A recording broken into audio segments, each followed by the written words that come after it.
Hi everyone, welcome back to Mzansi True Crime Diva. My name is Diva and I am back with yet another murder story. Today we'll be discussing a patricide case, which is the killing of one's own father. If you are new to my channel, please click the subscribe button. I'll be uploading a video, I'm gonna say every Monday, but we'll see. I'll be uploading a video every week about a true crime story that has really happened in South Africa. So cases of murder, mass murder, serial murder, spree killings, kidnappings, mysterious disappearances. We'll be discussing all of that every week. And before we get into it, I need to warn you all, as I do, that this is a true crime story. It is horrible, horrific, horrendous. It is heartbreaking, it is saddening, and yeah, it deals with a very graphic violence.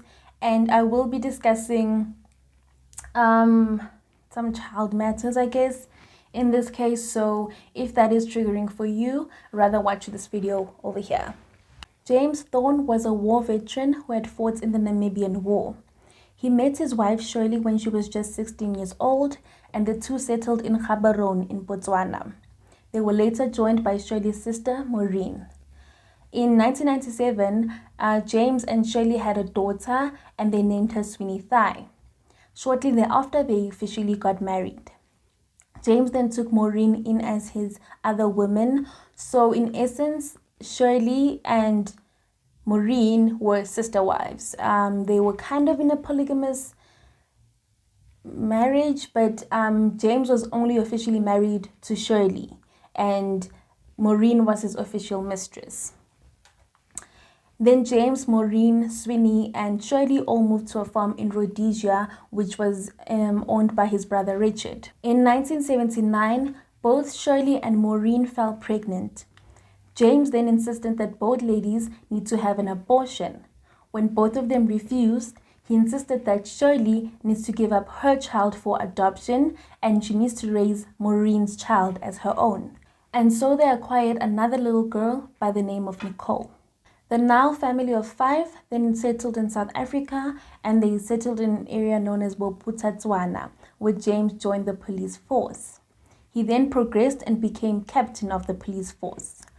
After he resigned, the family moved to Southwest Africa and he became a member of Kufut. I don't know if I'm pronouncing that right. But anyway, Kufut was a counterinsurgency branch of the Southwest African Police. Its formation included white South African police officers, usually seconded from the South African Security Branch or Special Task Force, and black volunteers from Ovamboland. He resigned from the Kufut unit when one of his comrades committed suicide. The family then moved to Mossel Bay. Thereafter, they moved to Walvis Bay, and then they finally settled in the farm Killarney near Lady Grey. On this farm, James established the South African Combat and Survival School. James led his family in a rather unorthodox manner. From when she was still in diapers, James would make Sweeny pose with green grenades. In her prepubescent years, he would punish her by making her stand in the veld and then firing shots around her, and with a strict rule that she is supposed to remain nonchalant throughout. So all these shots would be fired around her and she's not allowed to show any expression of fear or nervousness or anything. When Sweeny went to primary school, James made Shirley write a letter to the headmaster informing him that he has the full permission to hit Sweeny whichever way he deems fit if Sweeny did not perform academically. He would take pictures of her and his sister Nicole in just their panties, cradling automatic machine guns. He was a follower and a supporter of the doctrine of eschatology, which is the part of theology that deals with death, judgment, and final destiny of the human soul. He believed that only those who were prepared for doomsday would survive it. Then James would often wake up his family at about 3 a.m. so that they can recite the rule. The consequence for disobeying the rule would be torture through the means of the Dover method. What the Dover method entails is that the transgressor would have to dig a ditch, and then when the ditch was deep enough, they would then have to enter it. Then it would be covered with a piece of corrugated iron, and then a fire would be set on top of the corrugated iron, and obviously inside the temperatures would rise to very deathly levels. And the reason why this was done a distance from the house is so that the person inside would not be heard screaming from the people who are sitting inside. The fire would obviously continue to burn, and then the person inside would essentially burn to death, but very, very slowly. One day, when Sweeny and Nicole got into a heated argument, James made them both wear karate uniforms, and then he made them fight each other. The girls got extremely exhausted and extremely bruised, but he didn't allow them to stop until he was satisfied that they had gotten the point. When they were done and they were badly bruised and extremely tired, he made them go to their mother to get a disprin and then simply go to sleep. When James suspected Shirley of having an affair, he tied her to the car and drove around in an accelerating speed around town for everyone to see her. When he suspected Maureen of having an affair, he beat her with a sjambok, and then he even assaulted Shirley as well. James had also subjected Sweeny to combat training, and he became his second in command in the survival school. James made it very clear to the boys in the survival school that they were not allowed to be seen alone with any one of his daughters. They were not allowed to smile with them. They were not allowed to laugh with them. They were only allowed to talk to them with regards to matters of work. And if they ever touched one of his daughters, they are dead. Nonetheless, Sweeny formed a friendship with Piet Grobler, one of the survivalists. Sweeny was also an avid bookworm, and one of her favorite books was one by Eric von Lustbader, and it was about a woman who kills her master. One day in 1996, Sweeny wrote a letter to her father expressing how disappointed she had become with their relationship. She wrote, "I scream without sound in God-forsaken valleys. It is like a God-forsaken valley where storm winds blow with no one to hear my screams." She wanted her father to know just how heartbroken, disappointed, isolated, and lonely she had become. She had excelled in the combat training that he had subjected her to, but he seemed to not appreciate this, and he seemed to not be proud of her. He had isolated her, and he didn't avail himself for any emotional support or for any comfort and understanding. She had had enough, and so she decided to escape the farm, and James was very, very furious. He started interrogating everyone at the farm, and then he eventually went to Pretoria so that a friend of his there can help him find her. Meanwhile, Piet and another survivalist by the name of Henko Grobler went to Potchefstroom to look for her. They actually found her there, and she had made some changes to her looks.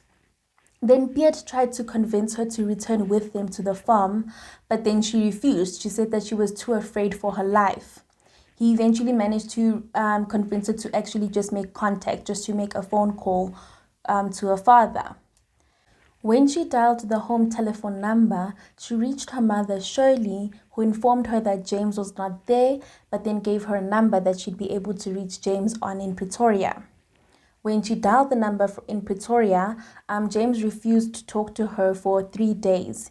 When he finally agreed to talk to her, they were in a 6-hour-long phone call. He pleaded with her, but he also cursed her and threatened her.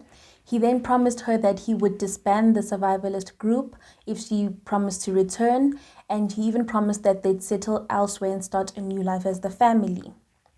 It was on these conditions that Sweeny agreed to go back to the farm.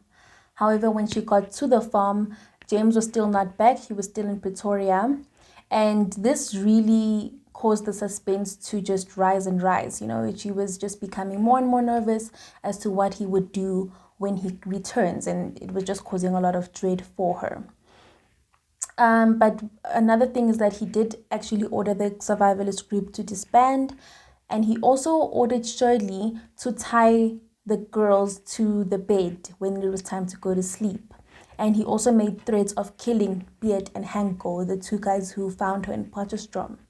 Piet and Hanko were extremely concerned about Sweeny's safety, and so they camped a distance away from the house, just far enough so that they could be able to look in with binoculars. One night, Sweeny shone her torch on the window, and Piet was there within minutes. She gave him a letter that was addressed to one of the ex-survivalists, Lovine du Plessis. She was basically begging him to give her sleeping pills. She was unable to sleep because she had been dreading her father's homecoming. Another one of the ex-survivalists, Hendrik Mills, came across this letter, and then when he realized the contents of the letter, he thought that the reason why Sweeny wants sleeping pills so much is because she wants to commit suicide. With this concern, he decided to show the letter to Shirley. Now, Shirley, being the lawful wife that she had been drilled into becoming, told James about the letter. Then James phoned Sweeny and told her that if she wants to know about death, he will happily introduce her to death, but that she will scream for her life. Sweeny signaled Beard again and told him that her mother had taken away her pistols, so she asked him to organize a firearm for her. Beard then went back to where he was camping with Hanko and stole Hanko's firearm and gave it to Sweeny. At 8:30 in the morning of the 2nd of August 1996, James returned to the farm. He greeted everyone there except for Sweeny. Now, this caused Sweeny's suspense to rise even more.